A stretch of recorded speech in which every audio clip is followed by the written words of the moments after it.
सखी Sarita hello Vishakha hello Lalita hello जिम्मा अली सखी मिता हेलो देखल संगति बगीचारे केते प्रकार फूल फुटते बोल हेलो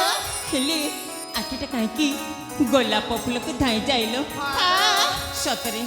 आखिटा बहुत दुष्ट काम कर संगते हेलो हेले बोल ए जिम्मा तुमारे किसी कहबनी ए जिम्मा हाँ सतरी तुम्हें आगे बहुत सुंदर देखा जाऊ छलो सतरे हाँ हाँ लो मु भी शुणिल कौन आकिलो ये आम कलिंग राजार लोक मैंने कुआकी होतिले लो इमा कौन कहतिले की कहतिले हाँ ये आम कलिंग राजार राजकुमारी पूजा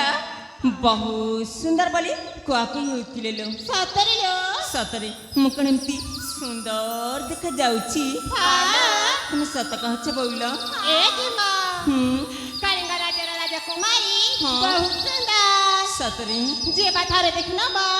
जाऊ जा मार भी बोली पारिबनी तुम सत कहछ बोल आउ जानी चलो जी मां कौन देखिला मात्र के कॉपी हेला कॉपी काटी लिखि दबा सतरे और तुमे ना तम मन कथा म मो मन कथा हां